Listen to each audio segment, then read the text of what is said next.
What purpose, gentleman from California, rise? Mr. Speaker, I move to suspend the rules and pass the bill H.R. 402 and apologize to Mr. Duncan for confusing the order. The clerk will report the title of the bill. H.R. 402, a bill to designate the Department of Veterans Affairs Outpatient Clinic in Knoxville, Tennessee as the William C. Tallent Department of Veterans Affairs Outpatient Clinic. Pursuant to the rule, the gentleman from California, Mr. Filner, and the gentleman from Arkansas, Mr. Bozeman, each will control 20 minutes. The chair recognizes the gentleman from California. Mr. Speaker, I yield myself such time as I may consume. Gentleman is recognized. This naming bill comes to us from the gentleman from Tennessee, Mr. Duncan. He's a great supporter of veterans in Tennessee and this nation, and I'm going to leave it to him to explain what Mr. Tallent has done to deserve this honor, and would reserve the balance of my time. Gentleman from California reserves the balance of his time. Gentleman from Arkansas. Mr. Speaker, I yield as much time as he might consume to the distinguished gentleman from Tennessee, Mr. Duncan. Gentleman from Tennessee is recognized for as much time as he may consume. Thank you very much, Mr. Speaker. This is a bill to name the Veterans Affairs Outpatient Clinic in Knoxville, Tennessee as the William C. Tallent Veterans Outpatient Clinic. And I first want to thank Chairman Filner and Mr. Bozeman, the gentleman from Arkansas, for bringing this legislation to the floor today and for their assistance and the help of the staff on both sides in regard to this bill. In East Tennessee, Mr. Speaker, there is perhaps no person better known for devotion to area veterans than Bill Tallent. While the story of his service in World War II reads like a Hollywood script, his lifelong dedication to fellow veterans, his humble demeanor, and his career as a public servant make him the perfect candidate for the naming of the Veterans Outpatient Clinic in Knoxville. Following his capture by the Nazis during the Battle of the Bulge, Mr. Tallent spent 6 months as a prisoner of war. At his capture, notorious Nazi General Joseph Sepp Dietrich lined him and his fellow soldiers up against a wall and ordered their execution. But through the grace of God, a fellow soldier persuaded the general to spare them and instead ship them to a prisoner of war camp. Mr. Tallent survived long enough to engineer an escape from this prisoner of war camp 6 months later with one other soldier, the only one willing to risk certain execution if captured. As Bill Tallent made his way across Germany, wearing tattered clothes and sleeping in graveyards at night to avoid Nazi troops, Mr. Tallent and his fellow soldier searched for the American front line. One day, while on a scavenger trip into a nearby German town looking for food, a Buick carrying an American general came speeding down the street. Bill Tallent jumped in front of the car and gave a salute. He was rescued. His bravery, determination, and sacrifice during this experience earned him 2 Purple Hearts and 1 Bronze Star. While Bill Tallent's prisoner of war story is legendary, so is his service to veterans. Mr. Tallent founded the Smoky Mountain chapter of American Ex-Prisoners of War, where he served as its commander. During his tenure, he helped compile the prisoner of war stories of other members and gave the publication to the Knox County Public Library for posterity. He has spoken to many civic clubs and other groups about his experiences and his dedication to veterans and to this country. He was also appointed by the governor to serve on the Veterans Administration Home Policy Board, where Mr. Tallent was instrumental in bringing a veterans nursing home to Knoxville.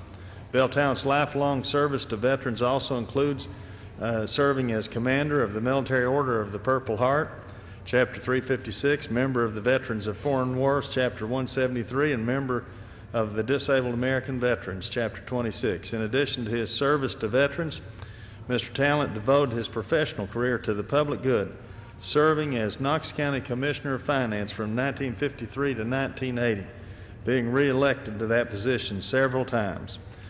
Mr. Speaker, there is perhaps no greater sacrifice an American can make than serving his country during a time of war. Bill Tallent not only answered that call, but did so with courage and humility. In 2003, he told the following to my hometown newspaper, the Knoxville News-Sentinel, quote, I would not go through what I went through again if you paid me $1 million a day to do it, but I would do the same thing again without compensation, just for the privilege of living as a free American. Mr. Speaker, I think we can all agree we need more Bill Tallents in this world. I appreciate this opportunity to honor Bill Tallent, and this country is a better place today because of him and his service to this country, and I urge my colleagues to support this legislation to name the Veterans Outpatient Clinic in Knoxville, Tennessee as the William C. Tallent Veterans Affairs Outpatient Clinic. And I yield back the balance of my time. Gentleman yields back the balance of his time. Gentleman from California. Mr. Speaker, I have no further speakers and am prepared to yield back. Gentleman from Arkansas. Thank you, Mr. Speaker. I ask unanimous consent to put a statement in the record. Without objection. Thank you. Mr. Speaker, we've all seen the old World War II movies where the hero barely escapes death or captivity through the valiant efforts of others or by their own wit or ingenuity. William C. Tallent was one of those true American heroes who has done both. Serving in the United States Army as part of the 28th Infantry Division in World War II, as Mr. Duncan said, he was captured and along with other American troops was nearly executed. Mr. Tallent spent 6 months in captivity at a POW camp before escaping with another American soldier willing to face execution if recaptured by the Germans. For his bravery, determination, sacrifice during the war, Bill Tallent, who was twice wounded, was awarded 2 Purple Hearts and a Bronze Star.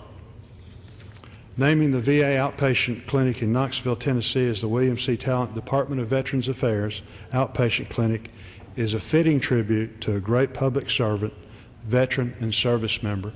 And I appreciate Mr. Duncan bringing this forward and urge my fellow members to support it. We have one additional speaker, Mr. Chairman. I yield such time as he may consume to the gentleman from Georgia, Mr. Brown.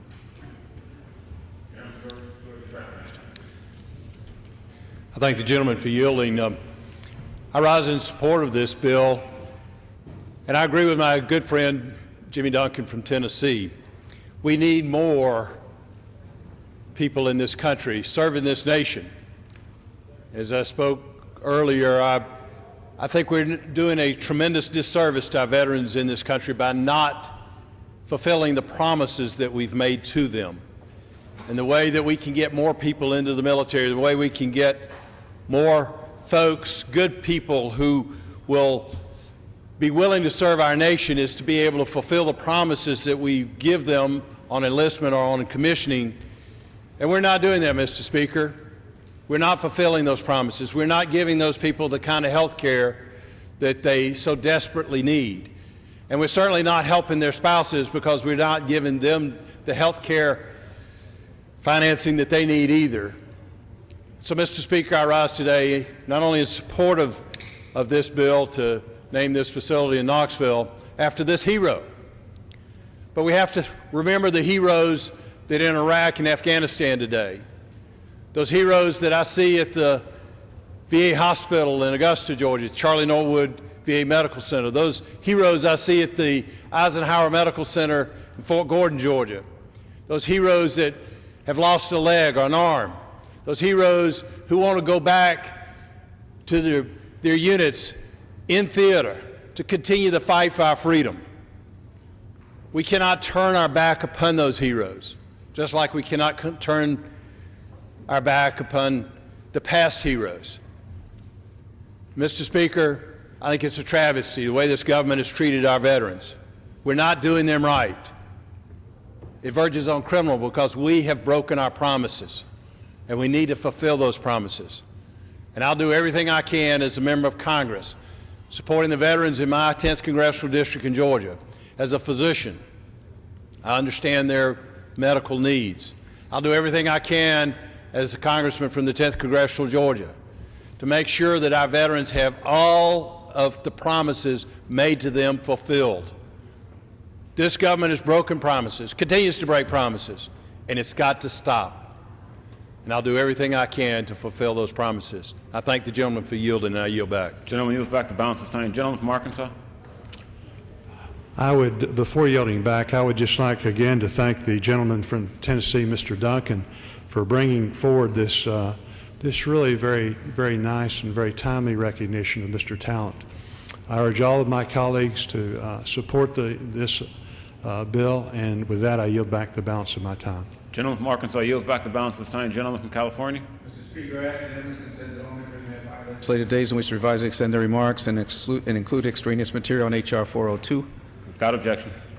I thank Mr. Duncan for bringing us this wonderful story of Bill Tallent and urge my colleagues to unanimously support H.R. 402 and yield back the balance of our time. The question is, will the House suspend the rules and pass H.R. 402? All those in favor say aye. All those opposed, no. In the opinion of the chair, two-thirds being in the affirmative, the rules are suspended. The bill... Mr. Speaker, Gentleman from Georgia. I request the yeas and nays. Yeas and nays are requested. All those in favor of taking this vote by the yeas and nays will rise and remain standing until counted.